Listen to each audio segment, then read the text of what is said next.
Salute, comrades. I am William Thomas McCallum Jr., founder and freedom fighter of the Unchained Truth, a movement dedicated to amplifying the voices and stories of incarcerated men and women whose truths have been silenced behind steel and concrete. These voices, whether shaped by past mistakes or the weight of injustice, deserves to be heard. Their stories matter. Our mission is clear: to liberate minds, expose injustices, and ignite meaningful dialogue on critical issues such as reentry, prison conditions, rehabilitation, systemic unprofessionalism, redemption, personal growth, and the power of second chances. Stay engaged with the revolution. We live for the people, we strive for the people, we fight for the people, and we will liberate the people. Today, we honor and salute our guests.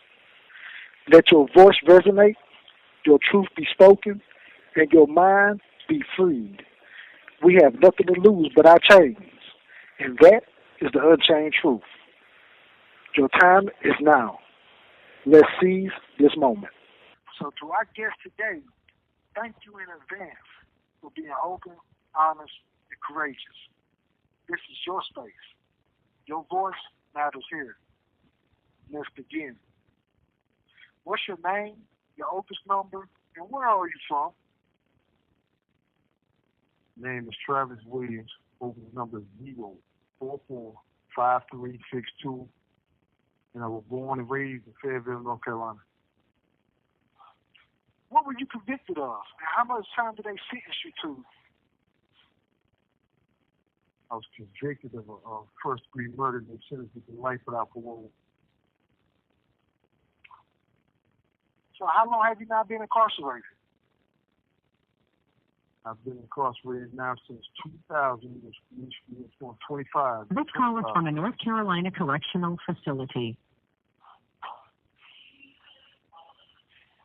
Could you say that again, my brother? Yeah, I've been incarcerated for 25 years, since 2000. How old were you when you came into the system, and what were you feeling at that time? I came to the system, I was 27 years old. Just during that time, I was more so upset and angry. Pretty much took the rap for somebody else on some stuff. So I was very ill when it came to that situation about being locked up. Somebody didn't do have them come in here, but so I wasn't really in a very good space mentally. Yeah, most definitely with the injustices that you had to go through. Mm-hmm. Do you have any children? Yeah, I have a son and a daughter.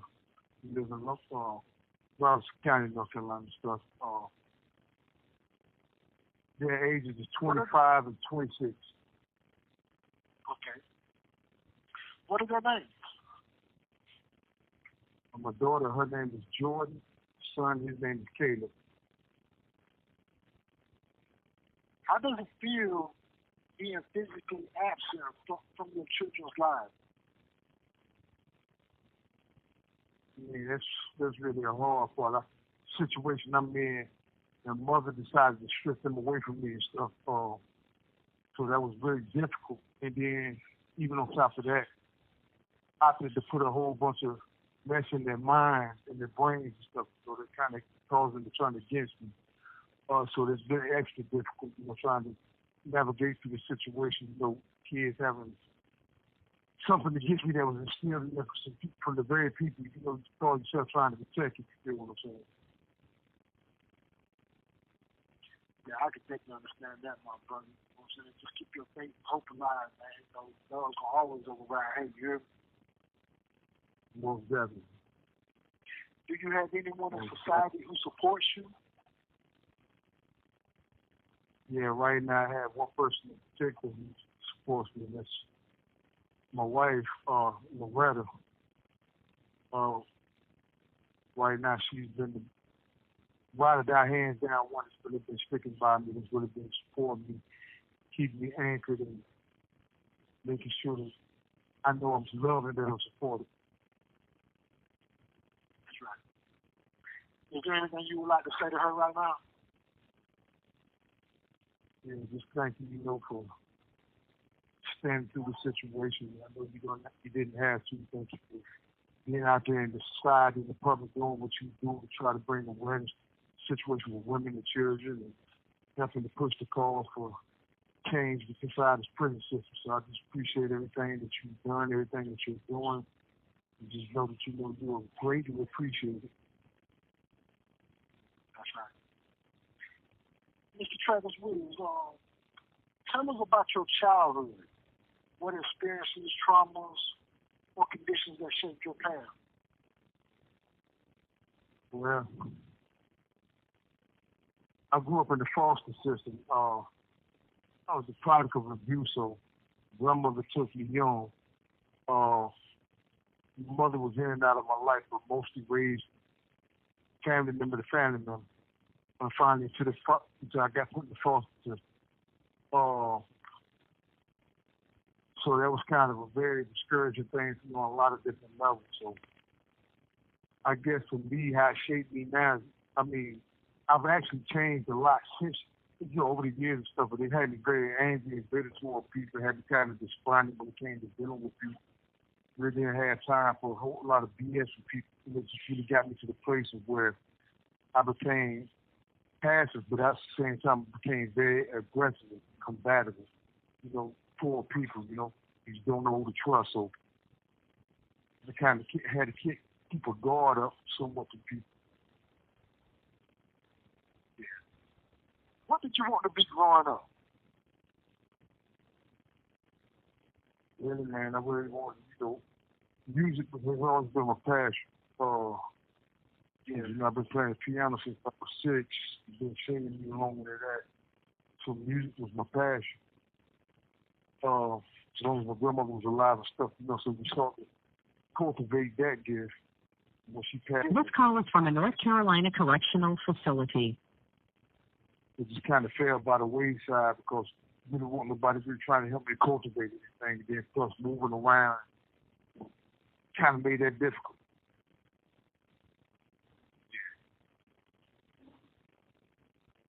Let me ask you a question, Mr. Williams.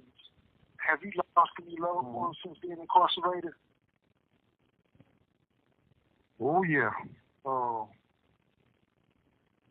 2010, I lost my baby sister.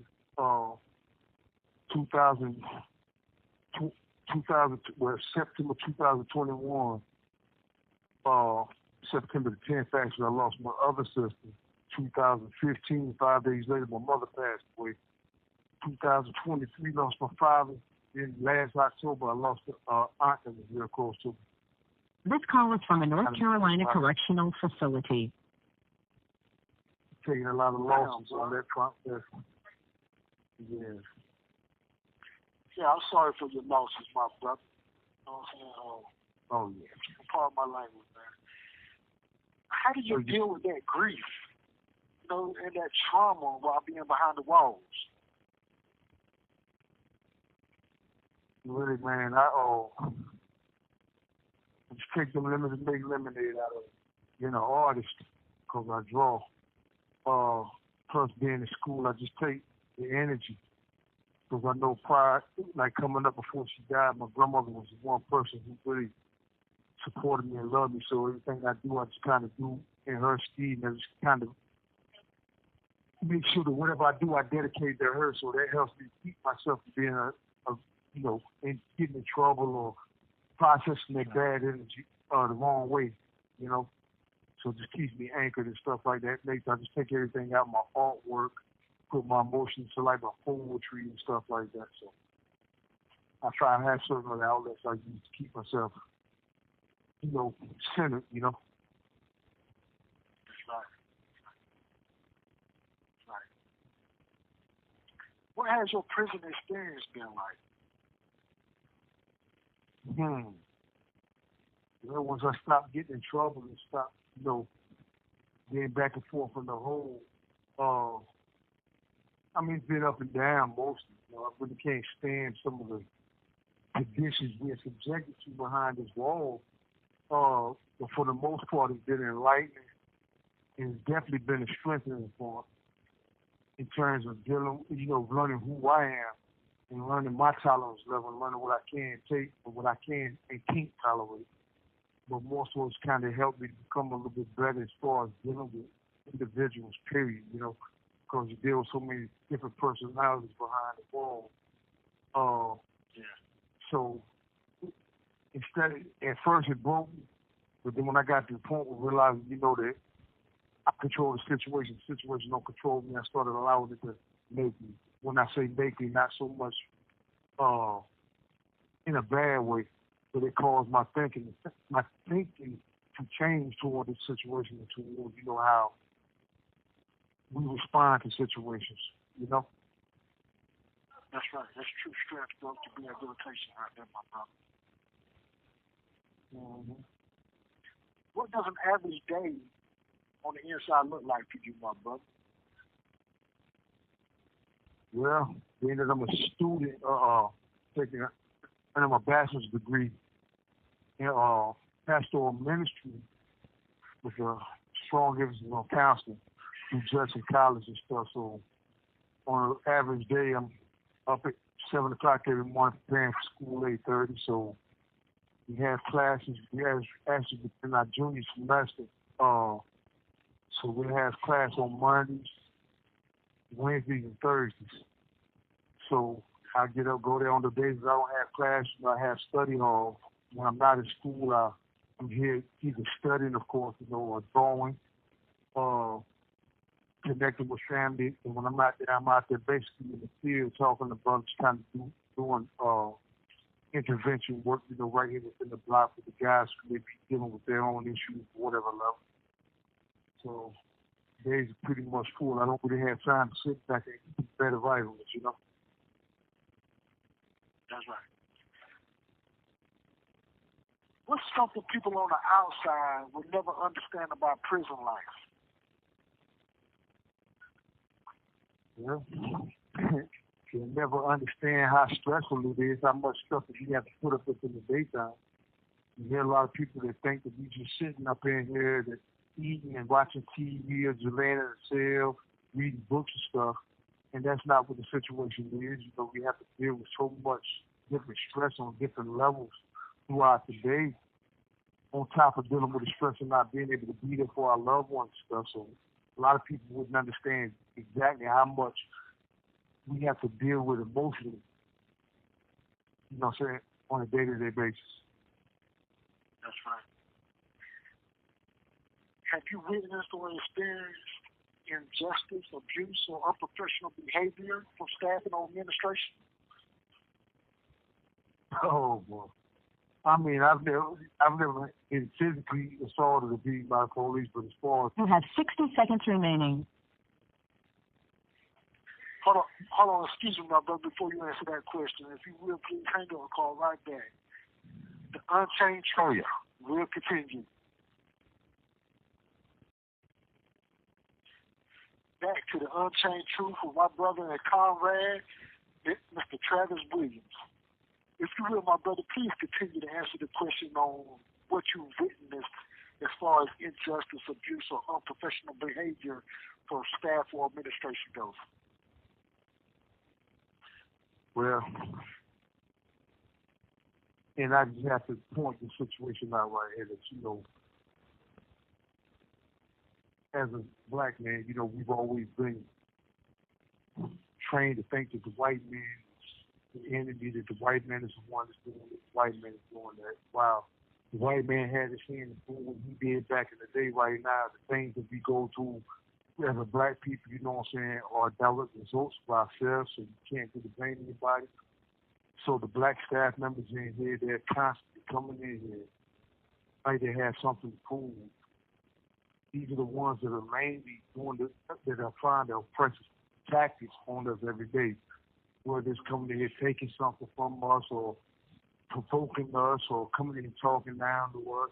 And it takes a lot of motion, to really deal with that, to keep your mouth shut. I had an incident here not maybe a few years ago. This call is from a North Carolina correctional facility. Well, Officer cursed at me. And before I realized I started, catching him, I ran up in his face and told him, I'm like, yo, man, watch how you talk to me. And this was a black officer and stuff. And, I dodged the bullet because I didn't get locked up when I could have, and that officer is no longer in the system anymore. This is the type of stuff that we have to deal with on an emotional level. So people talking to us. This call is from a North Carolina correctional facility. And these may be officers who are young enough to be your children, talking to you like, they're your peer, or like they're one of your children. And I mean, it's really discouraging and stuff. And then, like, dealing with, administration, being in this,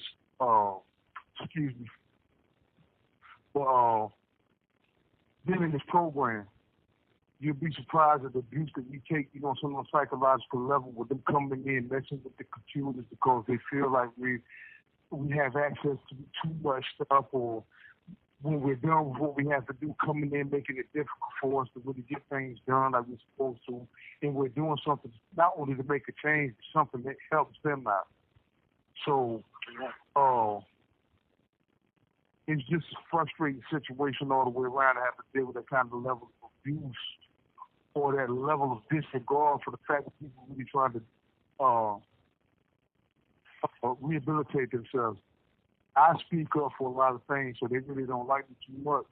But they've learned to keep their mouth shut around me, and not to really bother me a whole lot because they know I'm one of the ones who will bring it back to them. One thing I want the listeners to know and understand is that guys don't wake up with the intentions of assault staff members. The assaults on staff members come from staff members being unprofessional, acting unprofessionally, antagonizing, provoking, judging. True. And it's the response of the offender that causes the assault on staff. Mm-hmm. Because we already go through so much by being incarcerated, period. We're dealing with so many emotions. For staff to come in and just start judging and provoking and antagonizing and disrespecting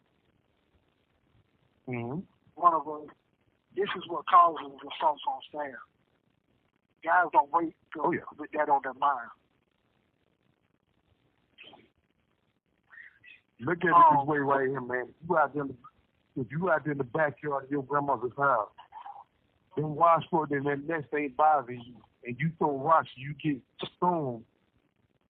It ain't that walk fault, that you got stoned. You ain't had no business messing with it. You know what I mean? And that's basically the same thing that you're talking about that goes on up in here. That's right. That's exactly right. Hey, my brother, what rights do you think incarcerated people should be fighting for right now? Boy,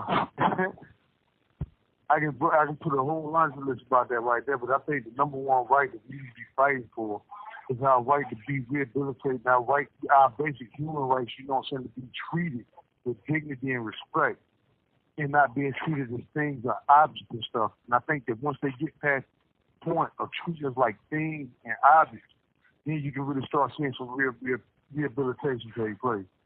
But the one right is the right, that we have, to really improve ourselves.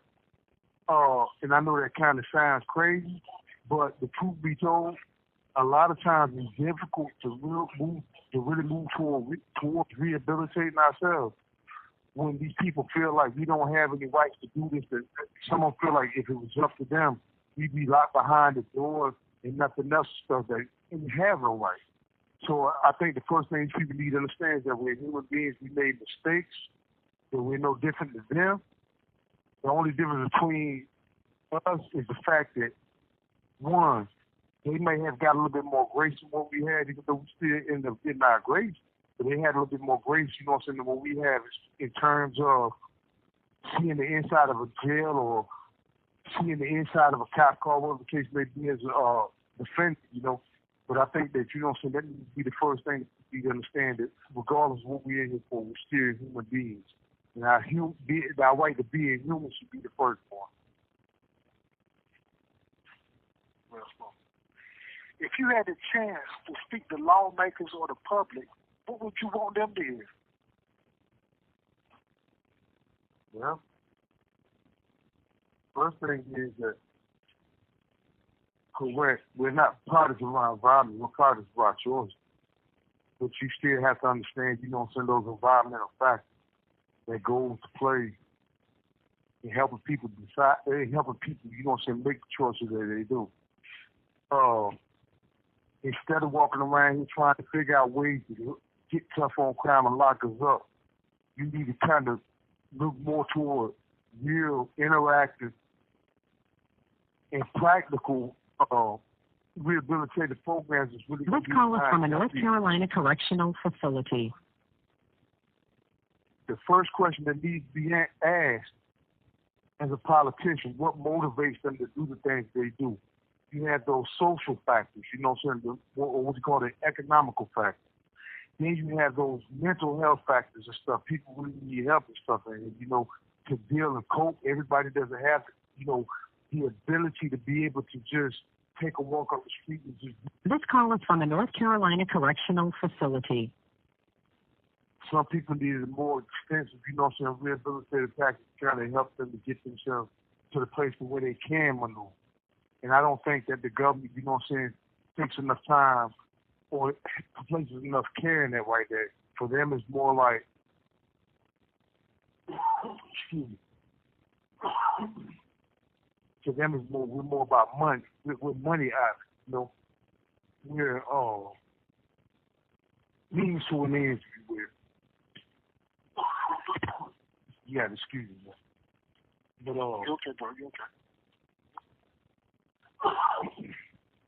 But yeah, when you stop looking at us as commodities and looking at us as human beings, and really start putting together things that's really going to help us to really get ourselves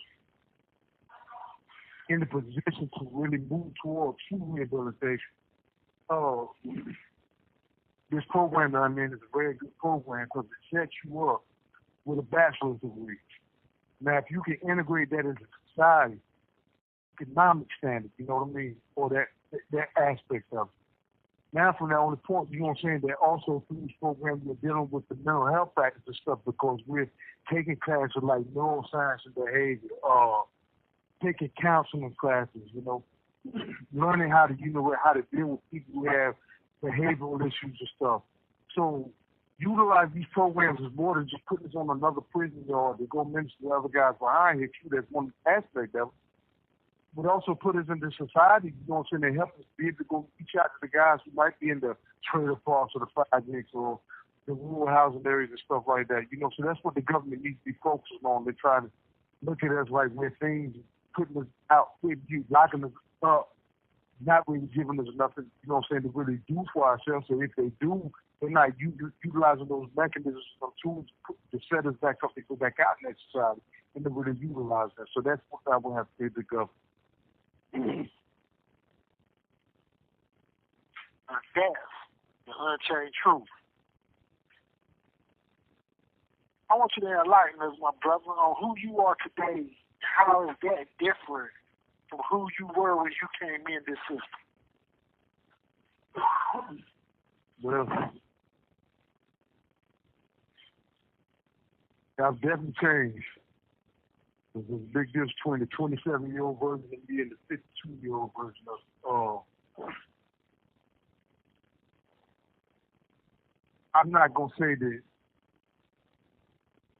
me as an individual, you know, as far as my talents and things, like my passion and stuff has changed, but the way that I think and the way that I see things, my whole perspective and my whole paradigm has been shifted through this situation and stuff. So, yeah, there's definitely been a big shift. And the biggest thing is that I have more of a passion to see other people, you know what I'm saying, becoming enlightened and really standing up for what they believe in and not really just taking wood nickels and just laying down and becoming a part of the status quo.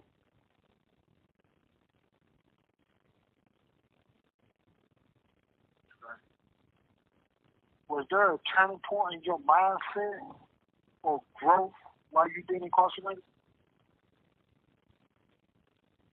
Oh yeah. It took being on intense control status to really be in that situation and stuff. But what really popped me inside my head when I lost my mother and realized that I would never be able to have that relationship with her again, and that there's other people out here that I love, particularly, my wife, and that if I keep in here bulls out and not keep myself together, I'm just gonna keep losing more and more people and stuff if I don't have my focus in the right area. So that right there just kind of caused me to kind of tighten myself up and get to where I needed to be.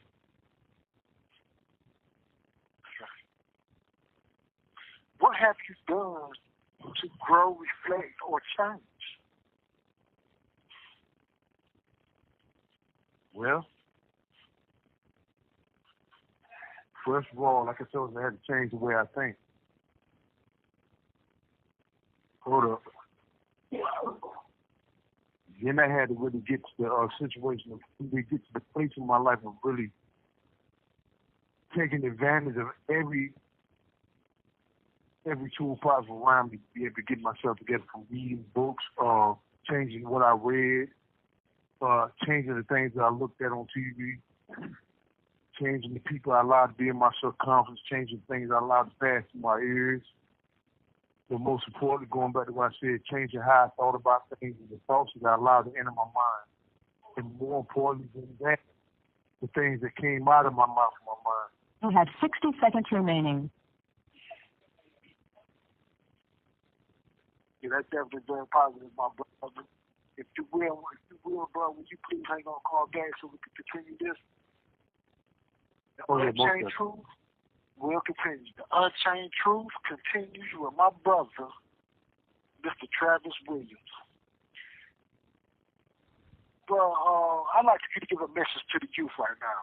And I want to ask you this question. What would you say? This call is from a North Carolina correctional facility. What would you say to young people who are being misled or turning to crime because of trauma, poverty, or pressure in their lives? Well, first thing I would say to that right there is, at some point you have to realize, right now, we're living in a day where everybody wants to glamorize gangsterism. It's just cool and a fad to be out there doing what everybody else does. And just very, very disrespectful you hear about it. So the one thing that I would strive to tell these youth and would love to see happen is for the people to learn to start thinking for themselves and stop allowing themselves to be tangled up, with people because it's cool, who are doing things that is not conducive to anything that's positive or anything that's about growth. And the generation that I came up with, especially, having moved out of state, have got exposed to gang life and stuff. This call is from a North Carolina correctional facility. And seeing guys lose their lives and stuff to the street and stuff because they want to be out there, doing what they see everybody else doing. Everybody want to portray this image. So the first thing I would tell these young people out here, man, get your mind, get control of your mind and learn how to think for yourself and quit doing everything that you see everybody else doing. And especially those, who come from good homes, people who are out there busting their behind to try to make sure that they have the things that they need where they wouldn't have to be out there, and you're still running out there. And kind of attach yourself to people and things, that are going to elevate you. They're going to help you to become a better you than what you already are. And I just feel like, that until the younger generation get that point of learning how to think for themselves, then you're going to continue to see situations as it is where they're getting younger and younger coming into prison, or they're dying younger and younger. So I just feel like, you know what I'm saying, as a representative, you know what I'm saying, the change, especially you could have a came from a situation myself as a child and stuff, you know. Just, I mean, you know, coming through the system and out there doing stuff I didn't have any business doing and stuff, you know.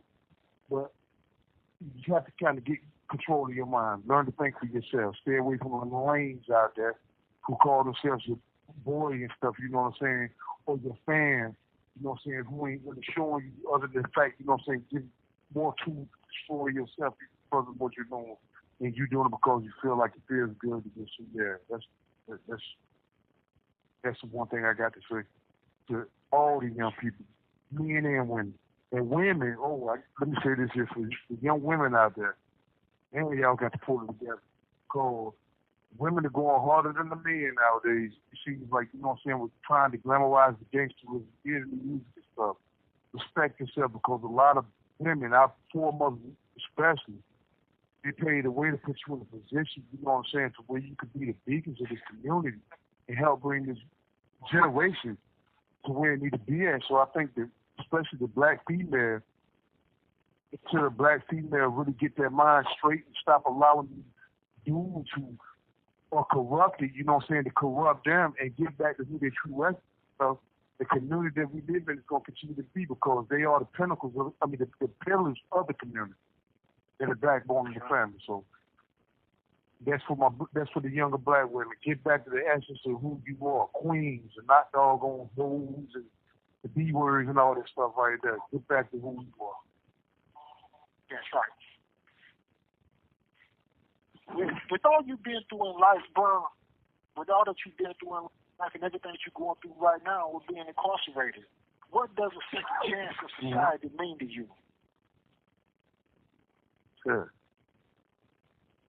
Second chance for me means having that chance to have a second chance. Being able to get back out here and utilize the tools that I've been given, the ones that I picked up along the way, to help elevate the community, the other people in the community. Being able, you know what I'm saying, to utilize my God-given gifts and talents, you know what I'm saying, to his glory, you know what I mean? That's right. If you were released tomorrow, what's the first thing you would do? Go get me something decent to eat. Nah. Nah, seriously, man.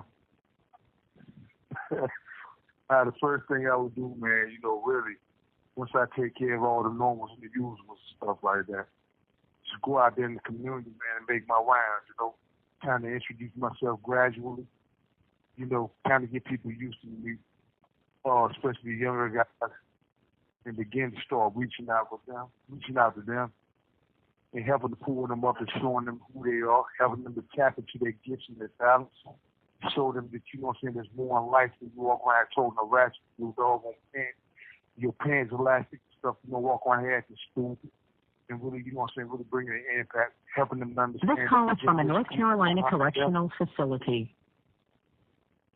Helping them to understand that the generation coming up behind them or that's coming up off them going to be worse if they don't get their stuff right. That's right. So there's a whole world out there, man. And not just their neighborhood, their city, or their state. There's a whole world out there, man, for them to explore with this. Sure. No? For sure. What are your hopes, goals, or dreams for when you return home, bro?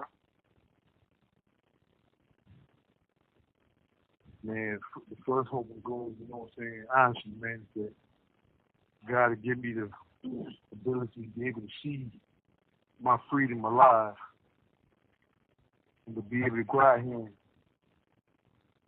be able to see a community, not a whole community, the community that I live in, to be affected by the things, you know, positively affected by the things. I mean, just being able to see things go like they were when I was young and stuff, where everybody's out there having fun, where everybody's getting along together, where everybody is really striving. I'm not going to say you're going to see everything eye to eye, but, you know, so a thriving community. This call is from a North Carolina correctional facility. my one hope and dream is to find the seed in my immediate area, you know what I'm saying, actually operate the way that I'm used to seeing it, you know, coming up prior to my grandmother that passed away the late 70s and the early 80s, you know what I'm saying, to see that type vibe right there happen, you know. What do you want people to remember about you? Well, I want them to remember how I overcame a lot of stuff in my life, how I didn't allow excuses or reasons or any extended, like, you know what I'm saying, that how I didn't allow them in factors, you know what I'm saying, to control my ability to take control of my life and to really start moving toward the things that I know was right, you know. I want them to notice all the positive things. I want them to remember, yeah, he went through some stuff, but look how he pulled through. And I want that to be the one factor that keeps people, you know, inspired as long as I'm wrong when they think about Travis Williams, you know. That's right. That's right. Hey, my brother, this has been a wonderful interview, man. Very impactful, with knowledge, wisdom, and understanding. Are there any last words you would like to share with the listeners of the Unchained Truth? For all of you listeners that have loved ones behind this wall, need for you to understand that the only way that change is going to happen with inside the system is that y'all are going to have to really do the same things that the victims' rights groups and the victim advocacy groups and even the victims themselves and their families doing. You're going to have to stand up and start demanding. And it just takes, you know, it's just going to take us as a community to come together and to really pull together to really hold the people accountable down there in Raleigh or up there in D.C. to help legislation change and stuff like that. So for all of y'all who have friends and loved ones behind this wall, y'all need to get active. I mean, it's not enough to sit home wishing and hoping that this is going to happen or that's going to happen. It ain't going to happen until you start getting up and making it happen. So you have to get practical in the struggle. That's right, my brother. Thank you for sharing your truth, your pain, your lessons, and your hope. Here on the Unchained Truth, we don't just tell stories, we build bridges. Your words today have the power to reach beyond these walls, to spark understanding, and to remind the world that change is possible. To those listening on the outside, never forget, behind every prison ID is a human being. To those still inside, your voice is still powerful. Your future is still yours. And your story is not over. We see you, we hear you, and we're fighting with you. Until next time, peace from the Unchained Truth.